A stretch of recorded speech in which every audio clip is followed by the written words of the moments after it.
राधे राधे। मैं अभिषेक भटनागर अपने channel God is mine पर एक बार फिर आप लोगों का स्वागत करता हूं।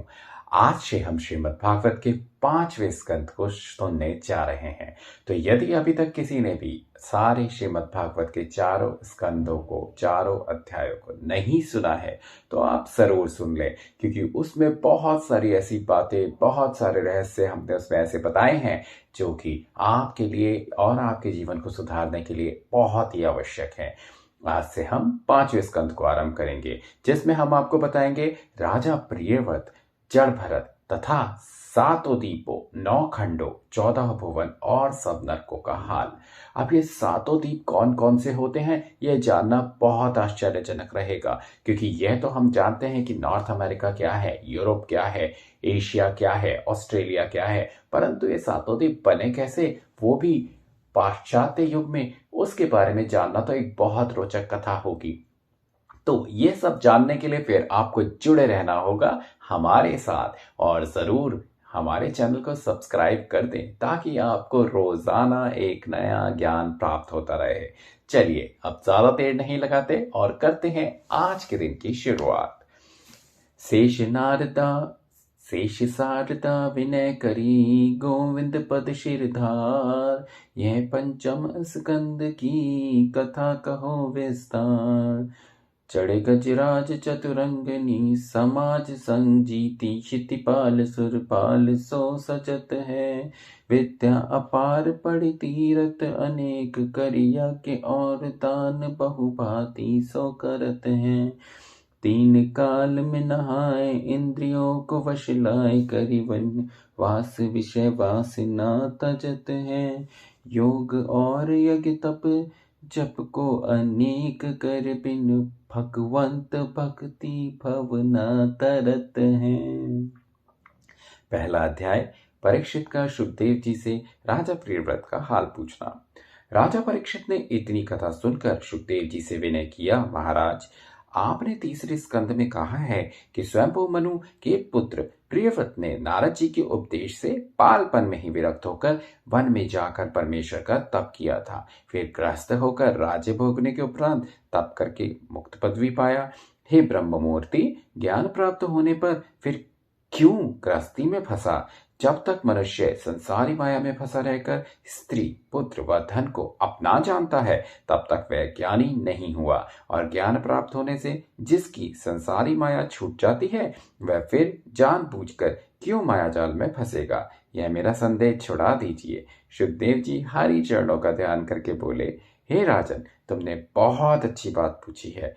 उसका हाल इस प्रकार है कि राजा प्रियव्रत ज्ञानी होने पर भी पिछले जन्म के संस्कार से प्रत्यक्ष में राजकाज करता रहा, पर वह गृहस्थाश्रम से भी विरक्त था। राज्य, धन व पुत्रादि के मोह में नहीं फंसा था। कुछ दिनों के उपरांत राजगद्दी छोड़कर परमेश्वर के तप में व ध्यान में लीन हुआ। जब पहले नारद मुनि के उपदेश से प्रियव्रत ज्ञानी होकर मंत्राचल पहाड़ पर तप करने चला गया था, तब राजा स्वयंभू मनु ने वहां जाकर प्रियव्रत से कहा, हे बेटा, तू राज्य कर और विवाह करके संतान उत्पन्न कर। उसने उत्तर दिया, हे पिता, ब्याह करने और संतान उत्पन्न करने से मनुष्य धन और परिवार के मोह में फंसकर मुझे नरक में पड़ता है। इसलिए मैं राजगद्दी और संसारी सुख नहीं चाहता।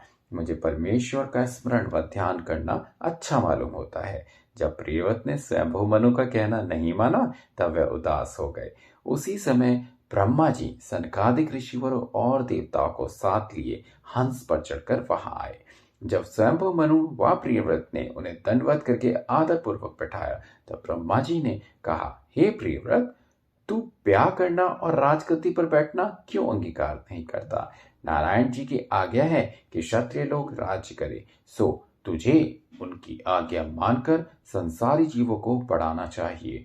जिस तरह हम नारायण जी की आज्ञा अनुसार संसार की रचना करते हैं, उसी तरह तू भी उनकी आज्ञा मानकर राजगद्दी पर बैठ और ब्याह करके क्षत्रियों को उत्पन्न कर। कोई जीव उनकी आज्ञा से बाहर नहीं रहता।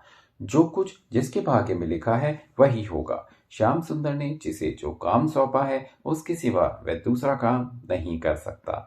जिस तरह बैल की नाक में रस्सी नाद कर जिधर चाहे उधर ले जाए उसका कुछ वश नहीं चलता, उसी तरह परमेश्वर को जड़ व चैतन्य सब जीवों की गति समझना चाहिए। किसी को ऐसी सामर्थ्य नहीं है जो परमेश्वर की आज्ञा में तिल भर घटा बढ़ा सके, इसलिए वेद की आज्ञा अनुसार सब काम करना उचित है। हे प्रियव्रत, गृहस्थ आश्रम कुछ बुरा नहीं होता। जो मनुष्य काम, क्रोध, अहंकार, लालच, मन और इंद्रियों को अपने अधीन रखे, उनके वश में ना हो, उसको वन व गृहस्थी दोनों जगह का रहना बराबर है। जिसने उनको अपने वश में नहीं किया, उसको गृहस्थी छोड़कर वन में जा बैठने में क्या लाभ होगा, क्योंकि वह तो बलवान शत्रु अपने साथ रखता है। जब तक मनुष्य काम, क्रोध आदि को अपने वश में नहीं रखता, तब तक परमेश्वर उसको नहीं मिलते। मनुष्य पर देव ऋण, पितृ ऋण और ऋषि ऋण 3 ऋण रहते हैं। जब तक इन तीनों से और ऋण नहीं होता, तब तक उसे विरक्त ना होना चाहिए। यह बात ब्रह्मा जी ने बिल्कुल सच कही है। जिस तरीके से हमने इतनी बार अनेक अनेक अध्यायों में यह सुना कि गृहस्थाश्रम या फिर इंसान को माया मोह में नहीं फंसना चाहिए, बच्चों के प्रेम में नहीं फंसना चाहिए, स्त्री के मोह में नहीं फंसना चाहिए, गृहस्थी में नहीं फंसना चाहिए, परंतु यहाँ पे आज उसका उत्तर ब्रह्मा जी ने बहुत अच्छा बताया है कि गृहस्थी में फंसना या गृहस्थी में रहना गलत नहीं होता। ग्रस्त जीवन जीना चाहिए, परंतु सभी माया मोहों को अपने वश में रखना चाहिए। आपको ना केवल ग्रस्त जीवन जीते हुए अपितु भगवान की तरफ भी ध्यान रखना चाहिए। जिस व्यक्ति ने भी इस तरीके से जीवन को चलाया, वह गृहस्थी को बहुत अच्छी तरीके से चला सकता है। और जैसे कि मैंने एक बार पर्टिकुलरली इस अध्याय में यह बताया था कि इंसान को 3 ऋण जरूर उतारने होते हैं, जो कि देव ऋण, पितृ ऋण और ऋषि ऋण होते हैं। यह सब कुछ आप गृहस्थी में रह के ही कर सकते हैं। एक बार जब आपने यह सब ऋण उतार लिए, तब आप अपनी गृहस्थी से विरक्त हो सकते हैं, परंतु उससे पहले बिल्कुल नहीं। समझ गए? अब आगे बात करते हैं। जब मनुष्य संसारी सुख भोगकर उसका स्वाद देख लेता है, तब फिर उस सुख की चाहना वह नहीं रखता। सो तुम पहले राज्य करके फिर वैराग्य धारण करो। जब इस तरह समझाने से प्रियव्रत ने विवाह किया और राजगद्दी पर बैठना अंगीकार किया, तब ब्रह्मा जी और स्वयंभू मनु ने बड़े हर्ष से प्रियव्रत को महिषमतिपुरी में लाकर राजगद्दी दी। सुखदेव जी ने कहा, हे परीक्षित, इस तरह राजा प्रियव्रत राज्य सिंहासन पर बैठकर हरि चरणों में ध्यान लगाकर राज्य करने लगा। जब उसने अपना विवाह विश्वकर्मा की बेटी महिषमती से किया, तब उस स्त्री से अग्निद्र आदि 10 बेटे और यशवती नाम की कन्या उत्पन्न हुई। उनमें 3 पुत्र बालयती हो गए। वेद पढ़कर परमहंसों का सत्संग करने लगे। शांतनी नामक दूसरी स्त्री से, जिसे देवताओं से ने लाकर राजा प्रियव्रत को दिया था, 3 बेटे उत्तम, तामस और रेवत उत्पन्न हुए। 14 मनवंतरों में उनकी गिनती हुई। प्रियव्रत ने हजारों वर्ष तक धर्म के साथ प्रजा का पालन करके राज्य किया और प्रजा को पुत्र के समान सुख दिया। हरी इच्छा से उनकी इंद्रियों का पराक्रम कम नहीं हुआ। कुछ दिनों के उपरांत राजा ने विचार किया कि सूर्य का दर्द 8 पहर चलते रहने से दिन और रात्रि होती है। सुमेरु पर्वत की ओट में रथ जाने से रात्रि हो जाती है। सो रात्रि को संध्या, पूजा, तर्पण, तप और दान आदि शुभ कर्मों में विघ्न होता है। अंधियारे में कुकर्म होता है। इसलिए हमारे राज्य में 8 पहर दिन के समान प्रकाश बना रहता, रात्रि ना होती तो अच्छा था। यह विचार कर राजा प्रियव्रत ने 1 पहिए का ऐसा रथ सूर्य के समान तैयार कराया, जिस रथ के प्रकाश से 8 पहर उनके राज्य में उजियाला रहे, रात्रि कभी ना हो। प्रियव्रत बड़ा प्रतापी था। वह 8 पहर नारायण जी के चरणों में चित्त लगाए रहता था। जब उस रथ पर बैठकर उसने 7 बेर पृथ्वी की परिक्रमा करके एक छत्र राज्य किया, तब उस रथ के घूमने से पृथ्वी पर 7 समुद्र और 7 द्वीप हो गए। पहला जम्बू द्वीप, जो लाख योजन के घेरे में है, और भरतखंड आदि इसी द्वीप में है। इनके चारों ओर खारे पानी का समुद्र है। दूसरा पाकर द्वीप, जो 2 लाख योजन के घेरे में है, उसके चारों ओर ऊख के रस का समुद्र है। तीसरा शालमली द्वीप, जो 4 लाख योजन के घेरे में है, उसके चारों ओर मदिरा का समुद्र भरा है। चौथा कुशद्वीप जो 8 लाख योजन के घेरे में है, उसके चौगिर्द घी का समुद्र भरा है। पांचवा क्रौंच द्वीप जो 16 लाख योजन के घेरे में है, उसके चारों तरफ दूध का समुद्र है। छठा शाक द्वीप जो 32 लाख योजन के घेरे में है, उसके चारों दिशा में मट्टे का समुद्र भरा है। सातवां पुष्कर द्वीप जो 64 लाख योजन के घेरे में, उसके चौगिर्द मीठे पानी का समुद्र भरा हुआ है। राजा प्रियव्रत ने एक एक द्वीप का राज्य अपने बेटों को बांट दिया और यशोवती नाम की अपनी कन्या का ब्याह शुक्राचार्य से कर दिया, जिसके पेट से देवयानी कन्या उत्पन्न हुई। जब उसके राज्य में रात्रि होना बंद हो गया, तब स्वयंभू मनु और ब्रह्मा ने प्रियव्रत को समझाया कि जो बात परमेश्वर की इच्छा से होती है उसको मिटाना ना चाहिए। जब उन्होंने रथ फिराना बंद किया, इतनी कथा कहकर सुखदेव जी बोले, हे परीक्षित, इन 7 द्वीपों का राज्य प्रियव्रत था, सो उसने इतने बड़े राज्य को झूठा समझकर एक दिन अपनी स्त्री बहिष्मति से कहा कि एक इतिहास हम कहते हैं, सुनो।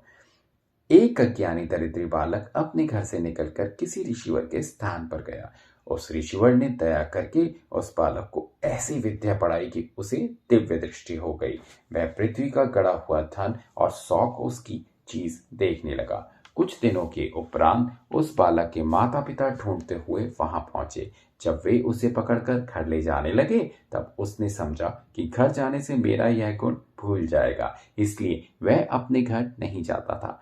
पर माता पिता ने हठ से घर पर लाकर उसका विवाह कर दिया। वह लड़का उस विद्या को भूल गया, गरीब तो था ही, बोझा ढोकर अपना पेट पालने लगा। इतनी कथा सुनकर बहिष्मति बोली, वह ऐसे गुण को छोड़कर गृहस्थी के जाल में क्यों फंसा महाराज?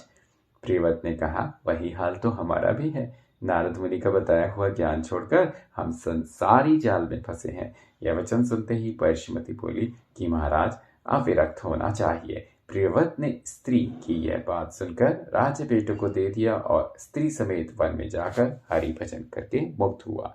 जो लोग परमेश्वर की शरण में जाते हैं, उन्हीं को सुख होता है।